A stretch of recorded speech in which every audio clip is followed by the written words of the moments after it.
5 कहानियां जो आपको अपने लक्ष्य तक ले जाने को मजबूर कर देगी। दोस्तों, अगर इन 5 कहानियों के बारे में जानने के बाद आपके जीवन का लक्ष्य ही बदल जाएगा और कुछ कर गुजरने का उद्देश्य आपके कदम चूमेंगे।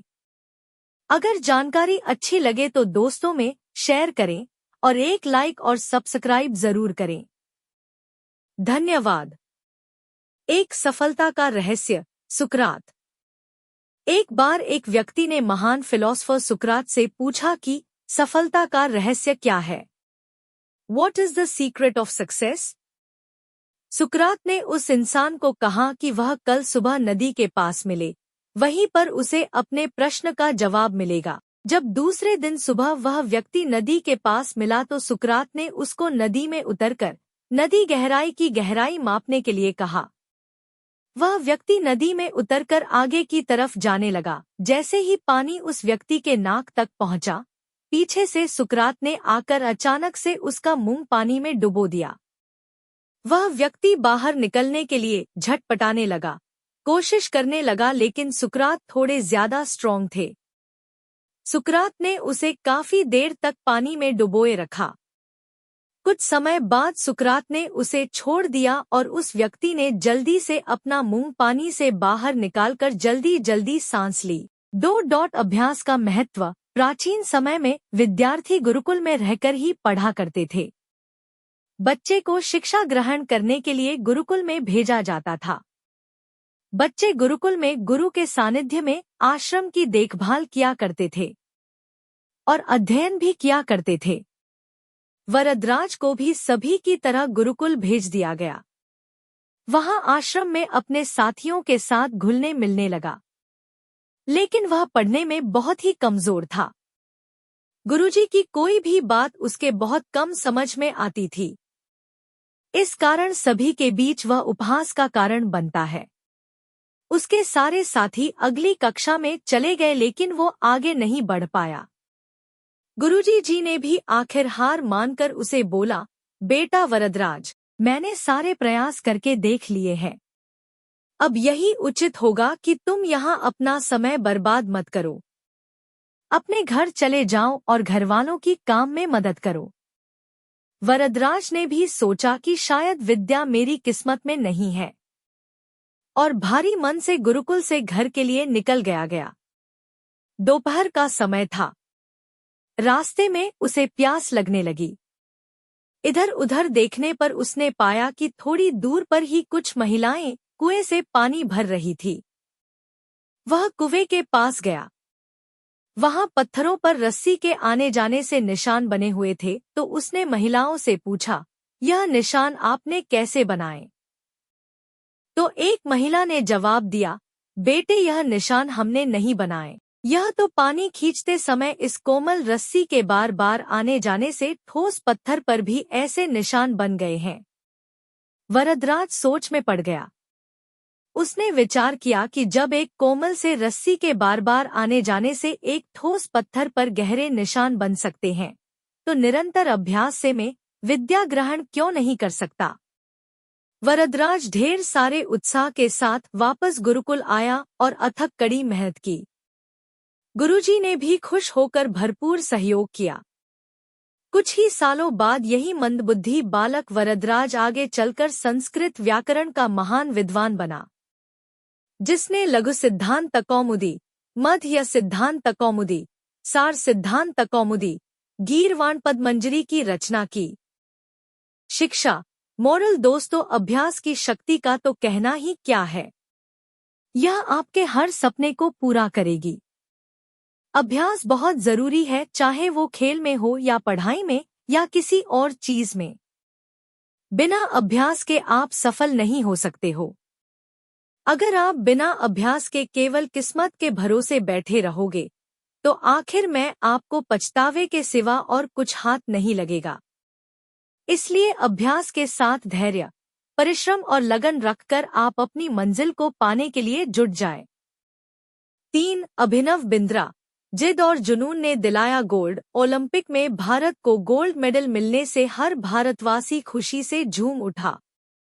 बिंद्रा की जिद और जुनून ने उन्हें इस मुकाम पर पहुंचाया है। बैंकॉक में हुए वर्ल्ड शूटिंग चैंपियनशिप में बिंद्रा की टीममेट रहीं इंटरनेशनल शूटर श्वेता चौधरी ने कहा कि बिंद्रा ने जो कहा वह कर दिखाया।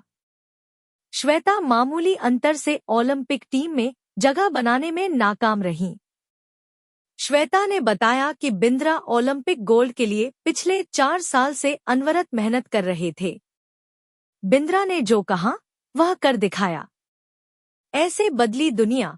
श्वेता बताती हैं कि एथेंस ओलंपिक के बाद अभिनव के व्यवहार में चेंज आया।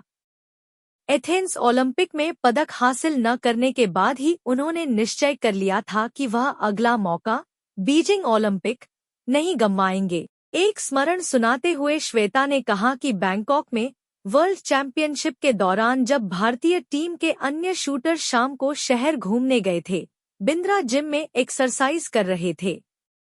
शायद अभिनव को एथेंस ओलंपिक में पदक नहीं जीतने का सदमा ऐसा लगा कि उनके व्यवहार में काफी परिवर्तन आ गया। उसके बाद से वह रिजर्व रहने लगे। इसके पहले वह साथियों के बीच आकर हंसी मजाक करते थे। इसके बाद वह लगातार विदेशों में जाकर प्रैक्टिस करते रहे।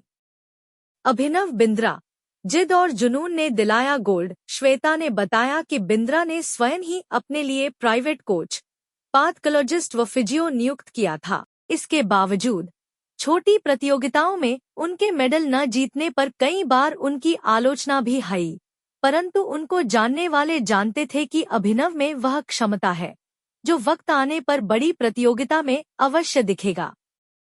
उनका टारगेट ओलंपिक ही था।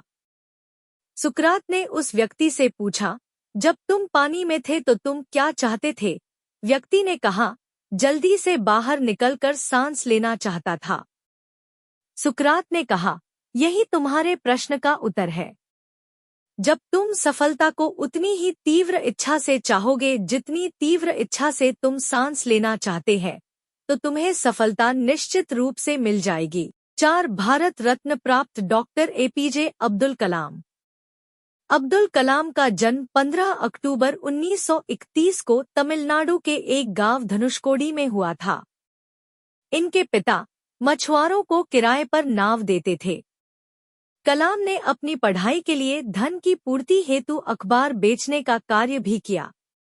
डॉक्टर कलाम ने जीवन में अनेक चुनौतियों का सामना किया। उनका जीवन सदा संघर्षशील रहने वाले एक ऐसे व्यक्ति की कहानी है जिसने कभी हार नहीं मानी तथा देशहित में अपना सर्वस्व न्योछावर करते हुए सदा उत्कृष्टता के पथ पर चलते रहे। 71 वर्ष की आयु में भी वे अथक परिश्रम करते हुए भारत को सुपर पावर बनाने की ओर प्रयासरत थे। भारत रत्न डॉक्टर अब्दुल कलाम भारत के 11वें राष्ट्रपति बने। वे भारत रत्न से सम्मानित होने वाले तीसरे राष्ट्रपति हैं। भारत के मिसाइल कार्यक्रम के जनक डॉक्टर कलाम ने देश को अग्नि एवं पृथ्वी जैसी मिसाइलें देकर चीन एवं पाकिस्तान को इनकी रेंज में लाकर दुनिया को चौंका दिया। एक बार एयरफोर्स के पायलट के साक्षात्कार में 9वें नंबर पर आने के कारण कुल 8 प्रत्याशियों का चयन करना था, उन्हें निराश होना पड़ा था। वे ऋषिकेश बाबा शिवानंद के पास चले गए एवं अपनी व्यथा उन्हें सुनाई। बाबा ने उन्हें कहा, Accept your destiny and go ahead with your life. You are not destined to become an Air Force pilot. What you are destined to become is not revealed now, but it is predetermined. Forget this failure, as it was essential to lead you to your existence. Become one with yourself, my son. Surrender yourself to the wish of God. बाबा शिवानंद का कहने का अर्थ यह था कि असफलता से निराश होने की आवश्यकता नहीं। यह असफलता आपकी दूसरी सफलताओं के द्वार खोल सकती है। तुम्हें जीवन में कहाँ पहुँचना है, इसका पता नहीं।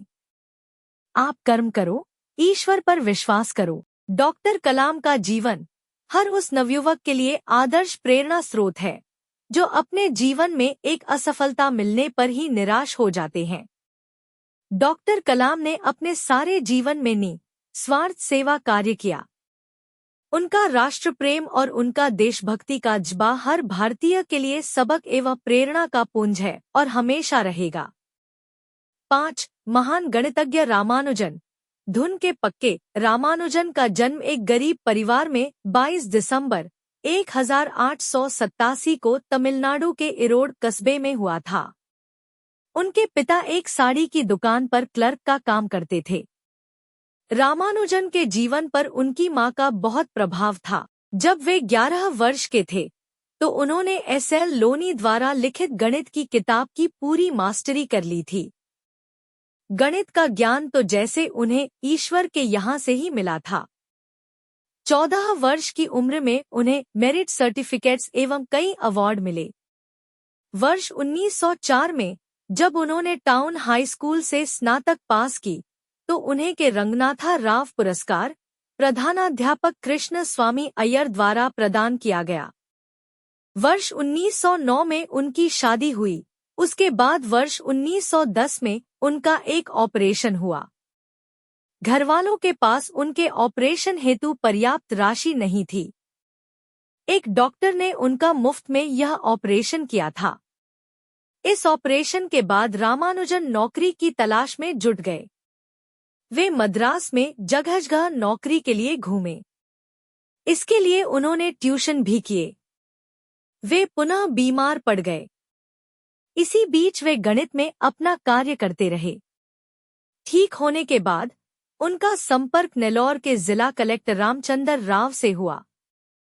वह रामानुजन के गणित में कार्य से बेहद प्रभावित हुए। उन्होंने रामानुजन की आर्थिक मदद भी की। वर्ष 1912 में उन्हें मद्रास में चीफ अकाउंटेंट के ऑफिस में क्लर्क की नौकरी भी मिल गई। वे ऑफिस का कार्य जल्दी पूरा करने के बाद गणित का रिसर्च करते रहते। इसके बाद वे इंग्लैंड चले गए। वहां उनके कार्य को खूब प्रशंसा मिली। उनके गणित के अनूठे ज्ञान को खूब सराहना मिली। वर्ष 1918 में उन्हें ट्रिनिटी कॉलेज कैम्ब्रिज का fellow of Trinity college Cambridge चुना गया।